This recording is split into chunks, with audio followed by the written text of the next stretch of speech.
Hey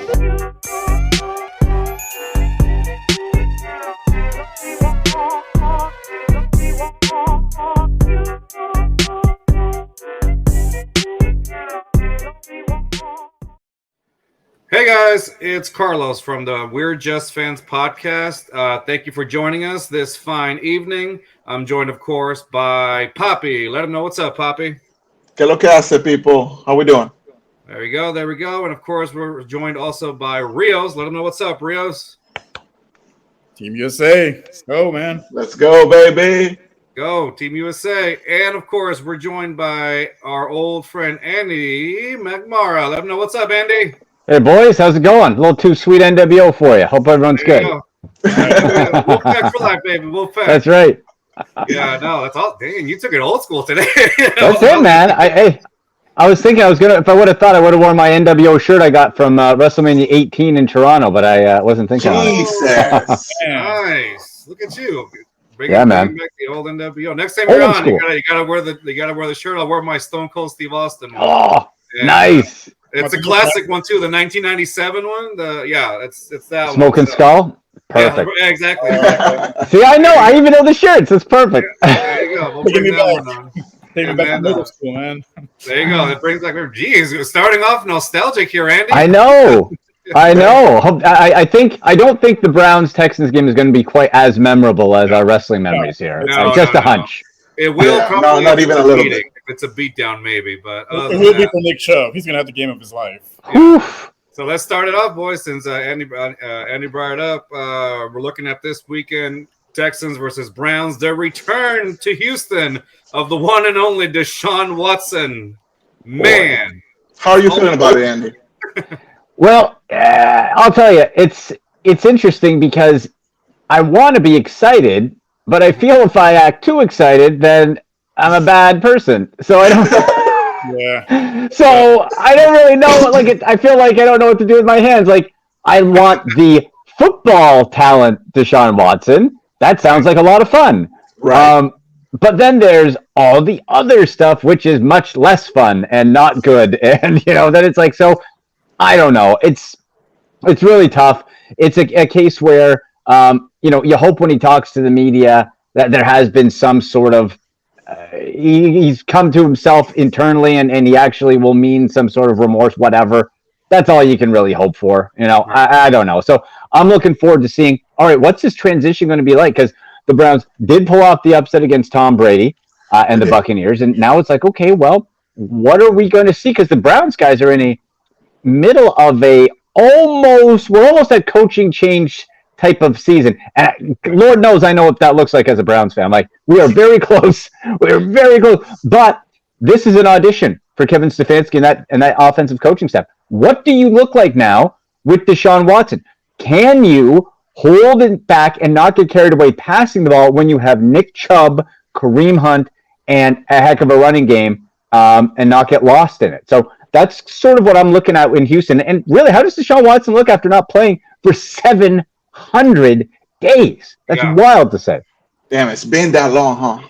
700 days. Yeah, I honestly believe also that, when we had him here in Houston, like that talent, you knew that was going to be a quarterback. At least that's special. what you felt. Yeah. It was a special thing. His talent was unmatched, and then I just like you said, Andy, I don't know how that's going to be now that he's coming back after 700 games. Like, there's definitely going to be some rust there for sure. Like, you're not going to come back willy-nilly perfect from that. There's definitely going to be some mistakes.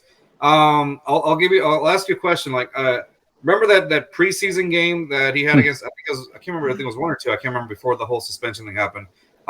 There was the Browns game, and I think he had a receiver to save his life in that particular preseason game, and that's what I was like, "Ooh, it didn't look good." And that was him being away for a little bit, and then now you have even more time that he was away. So yeah. Thinking. The one thing I was thinking about and I was thinking the same thing of like, boy, that preseason game was not great. Like, that looked terrible. But then we have to, I think, one, remember, okay, it's preseason, how much are you showing of the real offense? And two, guys, on the second play of the game, his starting center, Nick Harris, went down and out for the season, got injured. So all of a sudden, this guy hasn't played in X number of days to that point, a complete full season. right? And then the guy you've been practicing with at center, he's out all of a sudden. That's tough enough for any quarterback to handle as an in-game adjustment, never mind a guy who hasn't played in that long. So he'll get to go. And the Browns right now, you speak of centers, they're on their 4th string center. Oh my gosh! Because of he's a guy from like Finland. His name's Froholt or something. It's like a I don't know.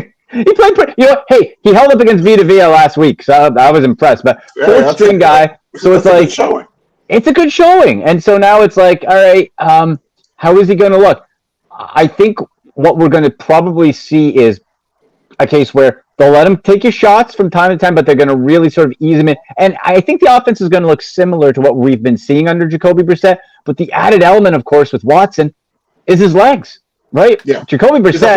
He's a playmaker. He can get you that first down. Get you the first down, and off you go. So we'll see how that looks. But I think it's more just, okay, get out that game. Really, I think if you have to deal with all the circus that it's going to be, I hear there's going to be probably protesters and whatever. I guess it's better to get it all out of the way at once. You're in Houston, your old stomping grounds. The world hates you. Get it out of the way and see what happens. Realistically, though, do you see this Houston team, given that it's at home, given everything that happened with the media and all the allegations and all the whole Watson thing, do you think this team is going to come out and actually play, or are they just going to roll over, let Watson do whatever they want, let the offense of the Browns do whatever they want? Well, because I'm hopeful, but I don't know. So here's the thing. I think, one, if you're the Houston front office, you want your team to roll over because you got the Browns' first-round pick. You get to double dip. You can't lose. You win the game. All right. You lose the game. Cool. Right. It does. You help yourself either way. There's not a bad situation for you. I think the key for the Browns in this one really is if you can get up to an early lead, then I think you'll break the spirit of the Texans at this point in the season. But I do think they're going to come out hot. I think they're going to come out full of energy and try to prove whatever to who knows with the motivational speech behind the scenes. But I think they are going to come out hot, and the Browns are going to have to withstand a first quarter. Look, that Dameon Pierce dude you guys got, I'm glad I got him on a couple of my fantasy teams. This guy's the real deal. You get a real quarterback, and you upgrade that offense. You got a nice little centerpiece right there with Dameon Pierce. So I think they come out hot, and then if the Browns can get up by a couple of scores, then they'd probably break the spirit a little bit later. Yeah, you're absolutely right on that one. Honestly, when you said that, the only thing that concerns me here is you guys, our running defense is terrible. It has been awful this whole year. So for sure, let's just say if they're trying to, if Watson starts, being rusty or whatever, they're definitely going to rely on the running game. That you guys have more than enough running game there to begin with in Cleveland anyway. Completely destroy us. So either way, I don't see a win in this game at all. I see a beat. Be close. Can it be close? No. I need Nick Chubb to have 5 touchdowns. I have him on my team. I need to win this game. Yeah. 5 touchdowns Chubb at a minimum. Yeah. So me and Rubens were talking about it right before you came on. We were talking about the game, and I was wondering whether or not I should start Pierce on this one. I'm not too sure. Yes, because the Browns' run defense is terrible as well. Horrible. The Browns they incorrectly built their front seven. Now you got Myles Garrett, who's awesome. Jadeveon Clowney, who can be, well, you guys know Clowney. Right? That's a homecoming for him too.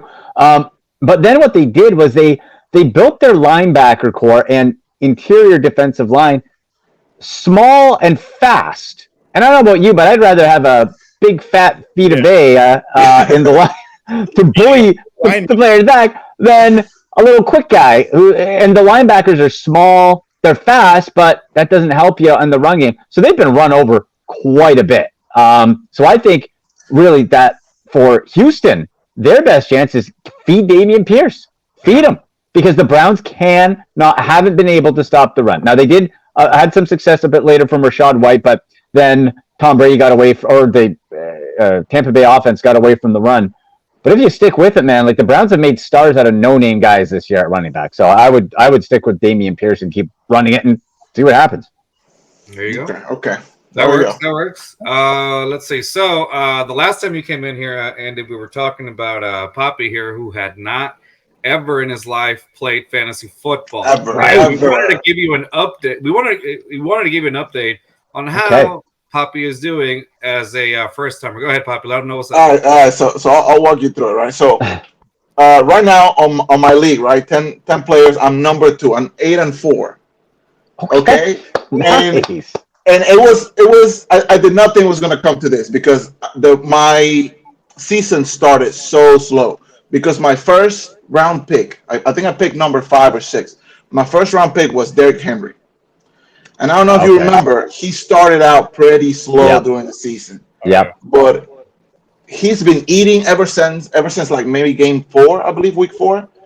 He's been eating. He's been winning me games. And my sleeper pick, my very last pick of the first of the draft, was somebody that everybody was passing out on, and I had a feeling that it was a smart pick. And maybe it has to do with what you talked about last time. You said like, oh, maybe beginner's luck. Sometimes you just have to go with your luck, with your gut, and then everything else works out.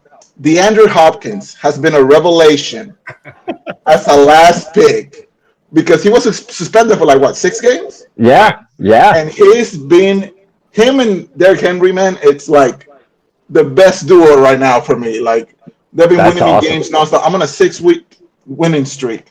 And I feel like something else that we talked about. I feel like now I'm overthinking everything. Oh, there you go. That's against you, right? Look, here's what you have to remember: you've got to 8-4 for a reason. Okay, don't forget your process to what's gotten you to this point, because you can't have that over analysis paralysis, and you're thinking, okay, well, am I? You're thinking between 3 wide receivers who you probably shouldn't even play, and then you start the wrong one. So you try to keep in mind what got you here, what moves you made to get you here, and hopefully that helps guide you. Man, it's ridiculous because when I was losing at the beginning of the season, like I didn't get to 500 to like maybe week 6 or so. But like at the beginning of the season, man, like I was losing a lot. Like the ones where I was winning, I was very excited, but I was losing a lot. And now that I'm winning, I'm like looking at my team, right? Like every other day, I'm just like, okay, like what are the projections? Who's injured? Who's in bye week? Like, and it's just too many things. Like right now, I'm trying to get a new kicker, and I really trying to get away from my Colts defense, who are getting me no points whatsoever. Yeah, I'll tell you this week, if Seattle's available, get Seattle. They're not. I think they're not. Damn. I would say I've been getting a lot of questions on like the Browns defense because it is versus Houston. If you have a better option, I wouldn't, because the Browns guys, they don't create turnovers. They have 3 team interceptions. There's like 17 or 18 individual players with more interceptions. So the Browns one is one where at first you're thinking it's like, okay, well, that's a smash play. It might not be the worst play, but maybe not as dominant as you think. Yeah, against Houston, you'll never really know. Like honestly, like what I've learned this season is that anytime I bet on Houston, I lose. I told you from week 1. You didn't listen to me. We actually got the Cowboys game in a couple of weeks, and we made a bet with somebody we know, and we're all gonna end up wearing Cowboys jerseys, basically. Oh no! And I'm not looking forward to that. I'm gonna go into hiding after that game. Oh boy! I think we made that bet like on week 2, where I still had hope. Yeah, when we went against the Colts, the week where we got all cocky about like, before this Colts, we might actually not be too bad. And then Dak got injured too, so they had their back. Oh, right. It all seemed like the planets had aligned, and then they they went back to what they were. So yeah. And then Mills really came to be who he is, and we told you he's not that guy. He's really not that guy. He is who I thought he was. When Andy showed up on the first show we ever did through Zoom, like we were talking about that we thought that sometime during the season Davis Mills was going to get benched, and lo and behold, he's benched already. It just took a little too long. And after the bye week or before the bye, I can't remember what it was, but I said before the bye week. No, I said after the bye week he'd be benched, but that was off by a couple weeks. But guys, think of the possibilities that you have with the Browns' first round pick, with your own, as far as quarterback in what is supposed to. Now, every year, people say the next year's quarterback class is going to be the deepest one. This year looks good for now, right? But think about the possibilities. You guys have the firepower to get really whoever you want, whoever they see as being the guy. They have the draft capital to go and get. So if you're a Texans fan, that's got to be pretty exciting. You'd be like, all right, let's go get our guy. Yeah, for sure. Bryce Young 2023. I'm calling it now. That's putting a lot of trust in the front office, man. And right well, now, that is true. I don't know how I feel about it. Yeah, that's the other side of it. If the front office is a bit dicey, then that might not be the best thing. But you hope maybe there's somebody that rises above in the draft process that is such a no-doubter that not even a bad front office could screw it up. Yeah. Well, you can hope. You can hope. You hope. One can only dream. Exactly. Yeah. No, for sure, man. Andy, it's always great when you're here, buddy. Is there anything that you want to promote for us that you're doing? Well, yeah, guys, sure. If you want sort of a bit reverse, another a Brown side of this game, I have I have up now on Twitter. I'm doing a show, The Sick Podcast with Andy McNamara. It's the same network that Adam Rank from NFL Network has his podcast on. So I'm very excited about that show. That's up now on Twitter at AndyMC81, at SickPod Browns on Instagram, at AndyMC Sports on YouTube, all that good stuff. So, but with that show, what I do, it's part Browns, but then also I realized, you don't want to limit it to just Browns. So I also have fantasy football talk and also a lot of NFL sports betting talk too. So I got Jo Bann. She's a terrific analyst. She's on with me. And we go do that show every Tuesday and Friday. Then every Sunday morning, the Ultimate Fantasy Football Show on the Fired Up Network. There's an app. It's on Twitter Live, 200 platforms, literally. So you can check that out, 10:30 Eastern every Sunday morning. Nice, Andy. Man, you're a busy man, dude. You're a busy man. You got to keep going, man. Right? Slow feet don't eat, baby. All right, so it's gonna be fun. You got to come back to visit us again, Andy. Guys, anytime. I really enjoyed being on with you. So anytime you guys want to chat, just let me know. We'll let you. The next time you're on, we'll let you know how Poppy did in his fantasy. Yes, I'm going for the title, baby. I'm going for the title. Going for the title, brother. Ooh, He does a Hulkamania thing. Oh, and then what you gonna do? Hulkster shirt. What you gonna do, brother? You gotta rip it, though. You gotta rip it. Yeah, you gotta rip it. You gotta rip it. If I win, I'll do it. If I win, I'll do it. When you rip it. Well, you gotta do it. You gotta do a Hulkster though. Apparently, he would cut a little cut just to make sure nothing. Yeah, just a little. Just to make sure. Yeah. Just to make sure. Oh man, Andy, again, thank you, brother. Appreciate you every time you're in. It's pretty awesome, and again, you're always welcome to come in, and we'll keep in touch with you. Okay, bud? Absolutely, boys. All right, it's a little too sweet on the way out. Too sweet. Yes, too sweet. See you later. Bye bye. Sir. Have a good one. All right, that was Andy McNamara. Guys, always awesome to have around here. And right before we have another guest waiting on our room, and so before we do that, we're gonna do a in our waiting room, not in our. I was like, hey, bro, where did he come from? I don't have any windows, bro. Where did he come from? Please make sure to follow us on Twitter at JustFans22 and on TikTok at JustFans2022. And yeah, here we go. So our next guest, y'all, he's a player for Tacoma FC. Please help me welcome Valentin Sabella. Come on in, Valentin. What's up, bud? What's up? Hey, what's good, man? Guys, how are you guys? I'm doing good. How you doing? Thanks for coming on the show, brother. Appreciate you. No, thank you guys for having me. Honestly, a pleasure. No problem. So, Valentin, you've been keeping up with a lot of the World Cup stuff? Yeah, trying to watch as many games as possible. That's all. Did you catch the USA game today? I'm here. I watched close to the last 15, 20. I was doing some things, was busy, but I saw they went through, so that's exciting times. There you go. Nice. Tell me about it, man. I was I was confident. I was confident we was gonna win, but Iran was playing a good game. Hey, 100%. He sacrificed his ability to make children for us to win. Hey, it's all for the crest, man. It's all for the crest. For the crest. Clever Country, is that what it is? Clever Country. Clever Country. Yeah, man. So, Valentin, man, how you enjoying playing in Tacoma FC, brother? Good. I'm actually now out of contract from Tacoma, the Sounders organization. I was with them for this year. And good. I learned a lot. Some things, obviously, some expectations from my end weren't met. But then again, it's part of the business. But overall, a good experience. Right. So what's next for you? What's next for you right now? So right now, I'm actually leaving on Thursday back home to Argentina. I haven't been there in 5 months, in 5 years actually, not 5 months. I wish 5 months. Yeah. So it's gonna be nice to see the whole family again because besides my brother and my parents, everybody else is back home. And other than that, career-wise, is I'm still figuring that out. You know how this works, and especially with the World Cup, it's all kind of slow right now. So just seeing wherever it takes me. That's fine. That way you can just be at home and watch Messi finally win the big one. Well, hopefully, man. I'm praying every day. I'm hoping. Man, yeah, I saw. Believe me, so I'm from Mexico. So when I saw that Messi put in that goal, I was like, "Oh, that hurt right here," and everywhere else. That was one of those, man.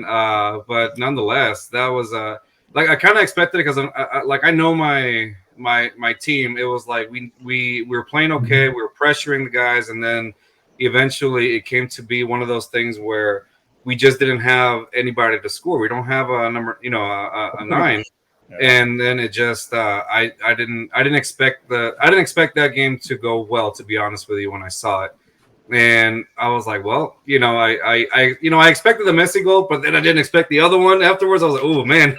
I was like, stop it. You're killing him already. No, and so it was quite a doozy, man. But nonetheless, it was a good game. I'm hoping that tomorrow my team goes against Saudi Arabia, so I'm hoping to win from there, but I don't know. After that, though, it seems kind of tough. But other than that, I think y'all Argentina right there. Y'all have a good team, dude. Y'all are gonna go pretty well, go pretty far on that one. What do you actually think about the Argentinian team?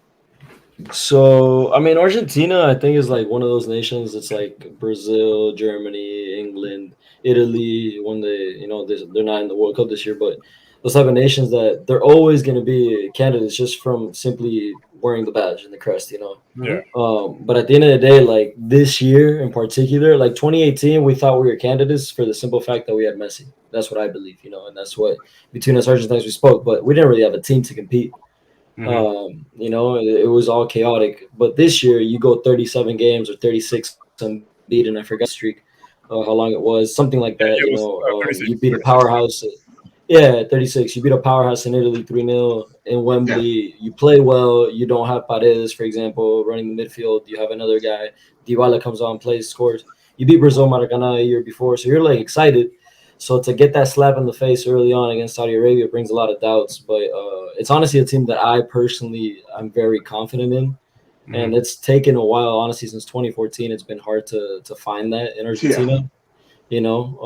So I'm really excited, and hopefully we go through because we still have to do our job. Like we haven't done anything yet. You still got to win tomorrow. Yeah, for sure. Gotta be I think even with a draw you go through, correct?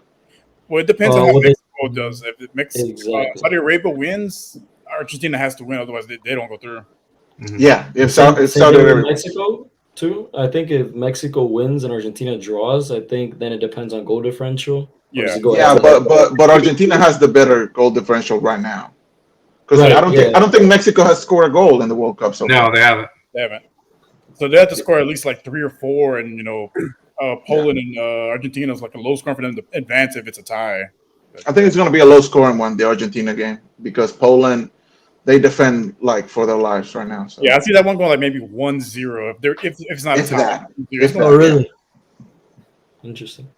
Yeah, honestly, I wouldn't be surprised if it's 0-0 by the end of the 90 minutes. I don't think so. He's pretty cold.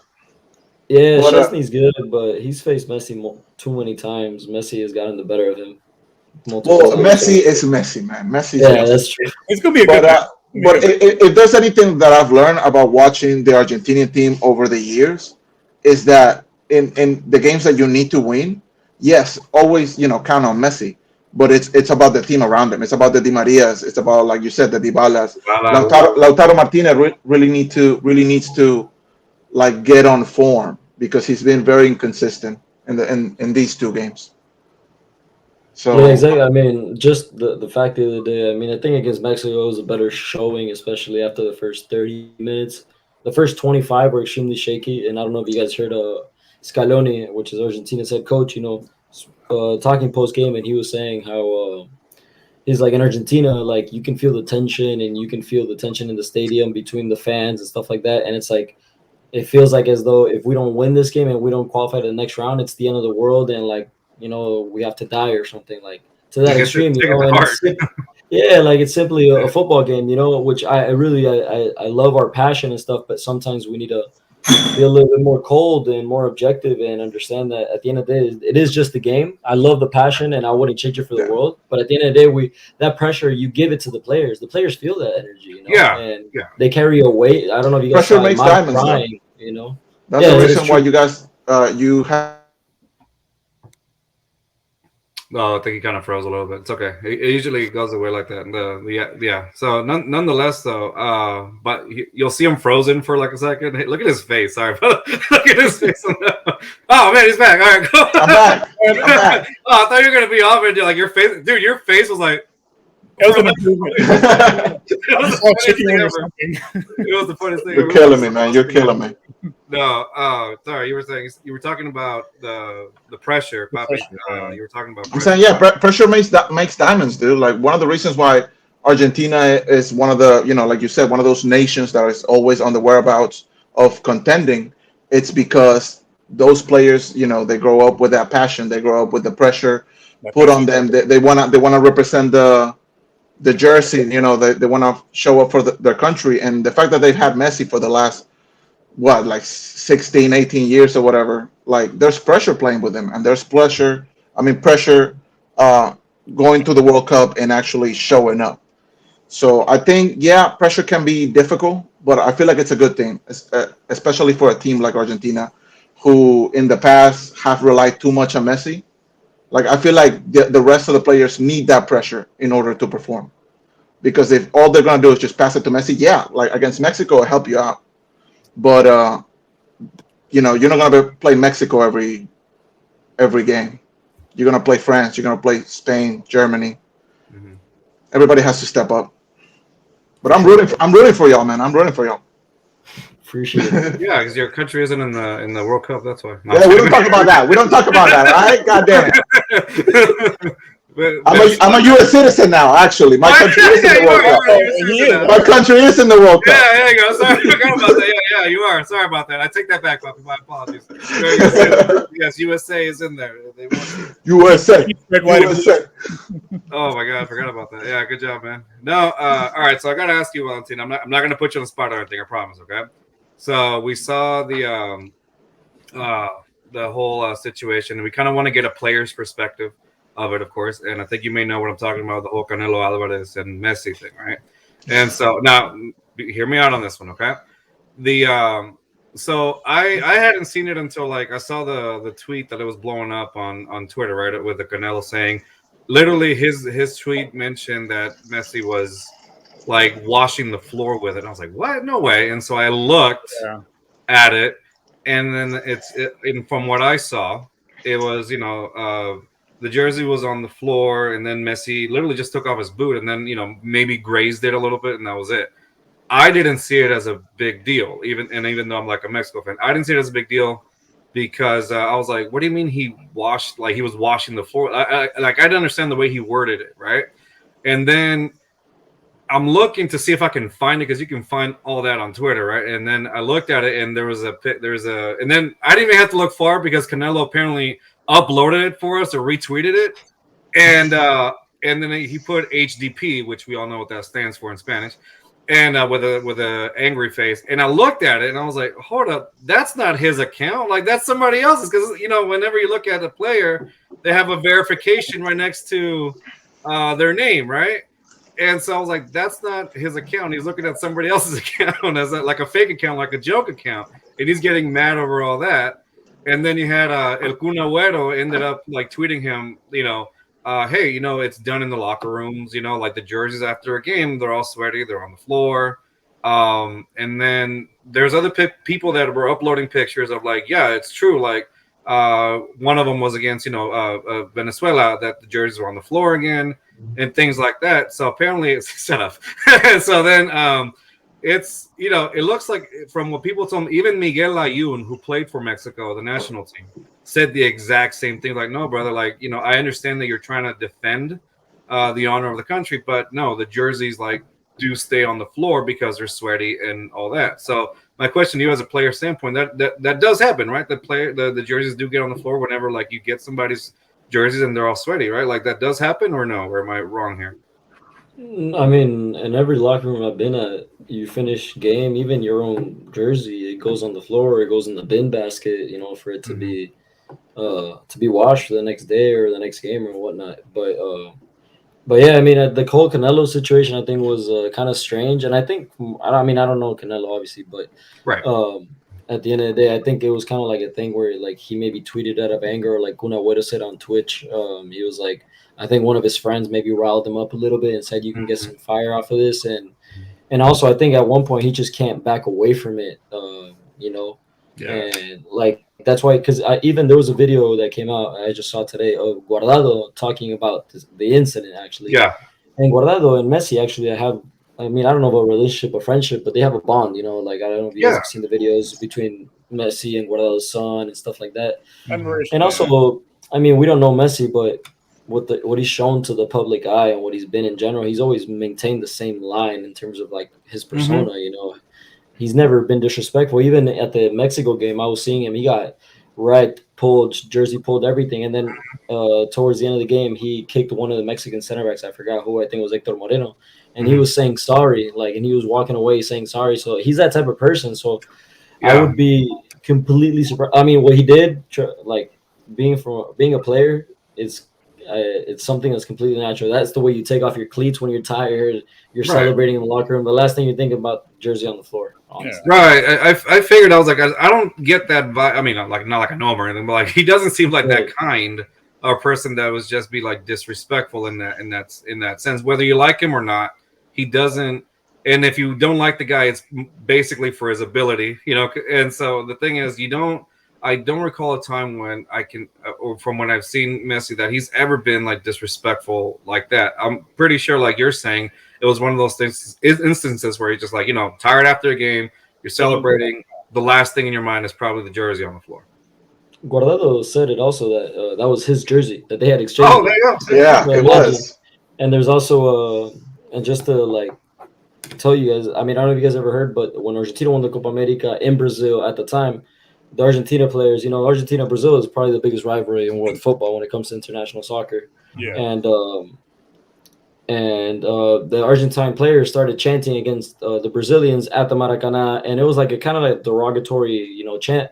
And Messi told them, "Hey, relax, quiet down, not this right now, especially in public. If anything, let's do it somewhere else or something like that." But he's never been behind closed doors where nobody can see. At least something like that. But you know what I'm saying? What I'm getting at is that he's never been that type of, okay, let me show disrespect to the rest. It's like, no, not really. No, but it's understandable, and that's why even for me, I saw it, and again, this is even in my Mexican side, I was trying to look at it. I'm like, no, I don't even see it. Like, this is not a logical explanation. I feel like you're kind of milking this in a way, like you're trying to get. Yeah, I feel like the whole Canelo just came from out of nowhere. People started mocking him back down at this point. It's like I can't back. Like I've already, it's blown up too big. I can't backtrack now. And I'm a Canelo fan as well. So like, when I saw him get angry, I was like, I mean, I guess I can understand why you would get angry, but to blow it out of proportion the way he was, the way his whole team was, I was like, this is just out of hand, dude. It's just a jersey. Like, it's not like he said something or like he stepped on the Mexican flag, It's just a jersey, And so that's what I was like. He barely still, like he was just taking his boot off. Like we've all done that. Like just you're tired, you use your other foot, take the boot off. Like plus it's Messi. He can do whatever he wants and we'll still love. I don't know about all that, but yeah. So the reason why Rio sounds a little pessimistic is because Rios is a lifelong Real Madrid fan. So he has years of torment from Messi, wrecking Madrid at times. So that's why it stems from that. We're having therapy right now. So that's I do respect Messi. I'll give him one of the greatest of all time. I respect the greatest. Look at him! Look at him! You see that? You see that? Hold on. Look at him! Like you can see it in his face. He's like, hold on. That little vein start to. There you go. You can see it. Look at him! Look at him! He's turning red. He's turning red like the USA red. Look at him. So let me ask you something. So, besides Argentina, who else has impressed you in this World Cup? How do you see the whole tournament like developing, and who do you see like making it all the way to the top? Personally, I think Brazil is the number one candidate over Argentina. I've said that before the World Cup, and I still maintain this. I don't think it's the Brazil of 02, even of 06 or the previous years. It's definitely a Brazil that's beatable. But at the end of the day, I think they play with a swagger that's difficult to match in general. It's just like when they get it going, and that's tough. And right now they don't have Neymar. So I wasn't able to watch it. To come back, do we know? They say around 16. Up, man. I don't round 16. Yeah, round 16. Sorry. Yeah. Like the thing looked kind of rough, so hopefully he can come back. It looked pretty bad because I've had my ankle look like that before, and I was out for a couple months. Yeah, but you're 46. Don't worry about it. Dude, you sit and everything hurts. That's how bad. By the way, he's 85. That's how old this man is. No, he met Captain America. That's how old he is. No, but carry on. Yeah, carry on. Sorry about that. Yeah, for sure. Like you said you think Brazil, right? Even with or without Neymar, what do you think? No, without Neymar is a different story. With Neymar is different. I just think teams, obviously, when you have the Neymar, the Cristiano, even though I think Cristiano isn't the same as he used to be even like 3 years ago, just in terms of like, he's he's an animal in the box. So just like Bruno Fernandes's first goal the other day, which he's trying to take credit for, who was at least. Just his presence in the box, they turn around and he's jumping 3 feet in the sky and over anybody, and that's undefendable, and he's just too much quality.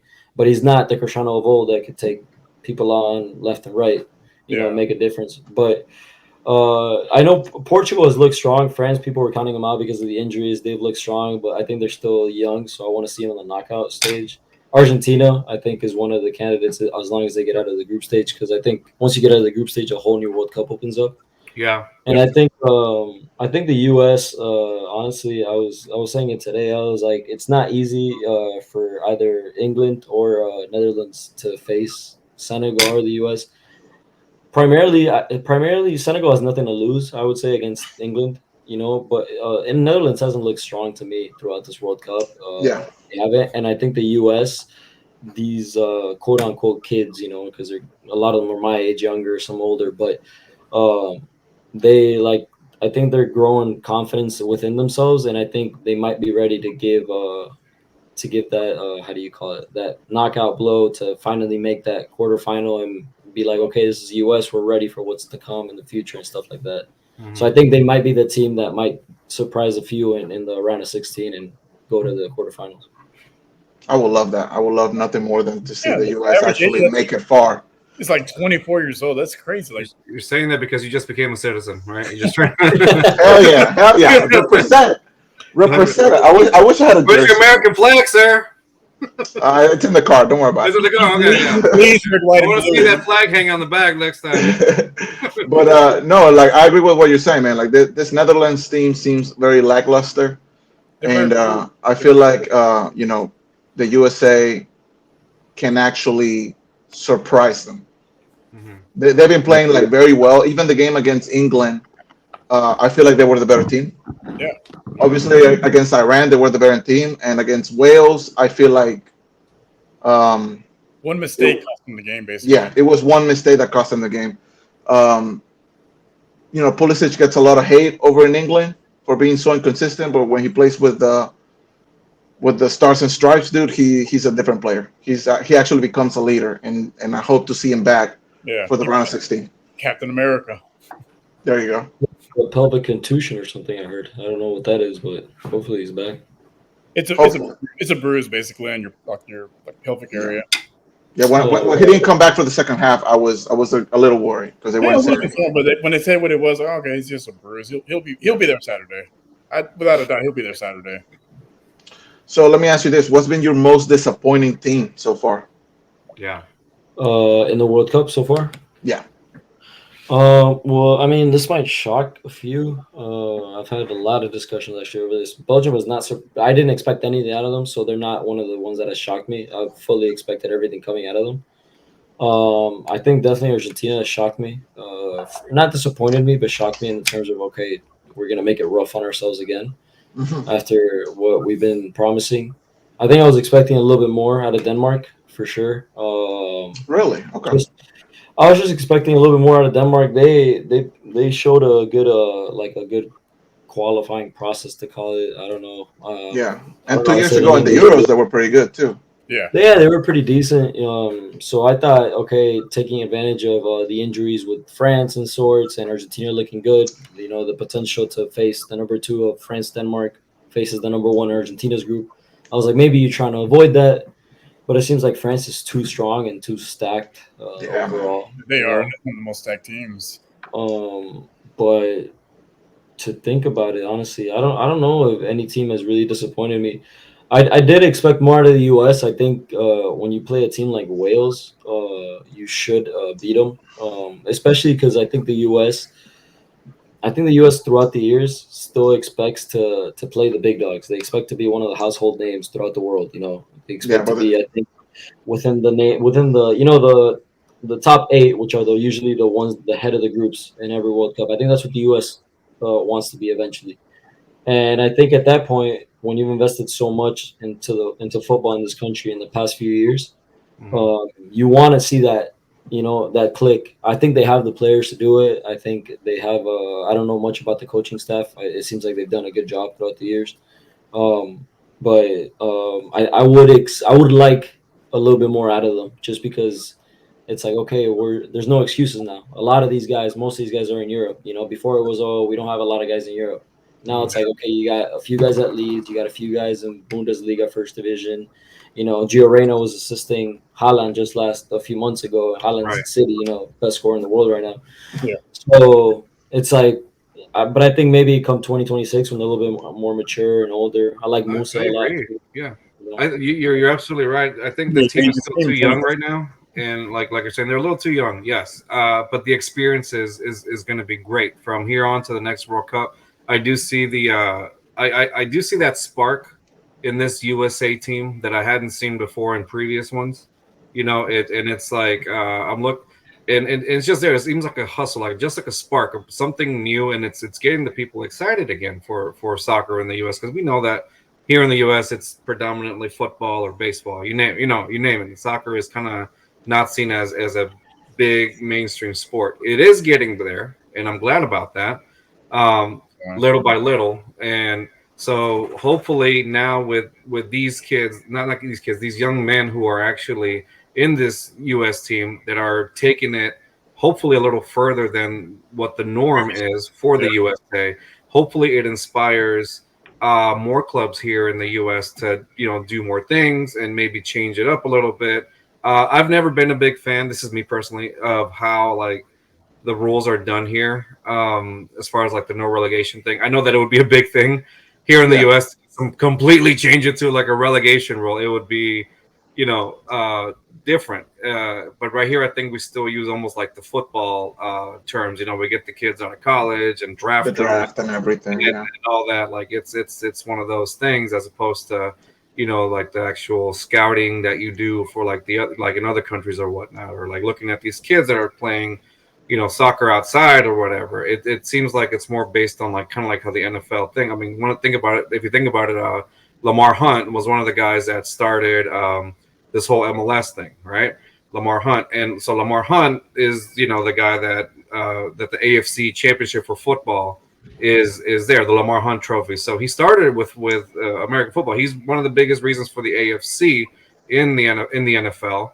And then he moved on later on to the soccer stuff. So like I know that they get a lot of that, like the system itself is based off of like the NFL system, which is kind of crazy to think about it in soccer. You know what I mean? And well, sorry, football, but here obviously it's known as the soccer thing. And so I think that I would like it to see like a relegation thing, but I don't think they'll do that. I think we're years, We're years. years before we even like actually take that idea on. Yeah. I feel like the way it's going now, it's the way they know how to, build sports in the country. So that I think they're going to stick with that for a little bit longer. Yeah, for sure. But no, nonetheless, man. So, you were playing for Tacoma. Is the Seattle Sounders like a feeder? Is that correct? The Tacoma FC, like they're like a second team for the Seattle Sounders. Yeah, Tacoma Defiance is the second team. Yeah, it's like the reserves. Right, as a reserve. Yeah, so they were actually called Seattle Sounders too, right? At one point, is that correct? But they changed the name. Yeah. Yes. So did you? Okay, so there's this. We have a friend of the show, a guy we had on a couple weeks ago, Abdullah Mansali. Have you? Are you familiar with him? Yeah, he was actually. I played with that dude in Charlotte my first year. Oh, did you really? How was that? It was cool, man. He was actually, if I'm not wrong, was he? Yeah, I think he was sitting like right next to me in the locker room or something like that. And that was when I got signed halfway through the year in 2019. And he's a great guy, man. He's always optimistic. He's amazing. Super good vibe all the time. Great guy. Real fun to talk to. Real fun to talk to. He's real fun to talk to. We had a little story with him. He came and played indoor soccer. I mean, hang out with us at indoor because he wasn't supposed to.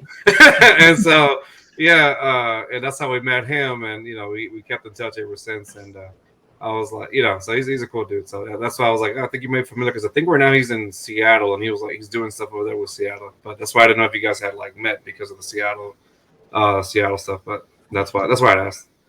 Yeah, we didn't link up over there when I was over there, sadly, but we did talk a few times over Instagram and stuff. But yeah, he's a great dude, man. Yeah, cool dude, for sure. All right, well there you go. So yeah, you're excited about going to Argentina and seeing the family again, bro? Yeah, man. I mean, I made sure to get my tickets right after the 30th. Argentina's final game. So they need to win tomorrow, man, because then that's gonna be a dreadful trip. I mean, I don't know. It's gonna be silent. But I'm going with my little brother. My parents will be staying here for a couple of weeks, but still, man, it's a different feeling. I was already there for the 2014 World Cup. I was able to enjoy it down home. Oh, I bet it was crazy back then. Yeah, I mean, after the semifinal against Holland, the streets were insane, and then after the final against Germany, you could hear a pin drop in the middle of Buenos Aires. I can imagine, dude. I can imagine. I was heartbroken. I'm not even Argentinian, man.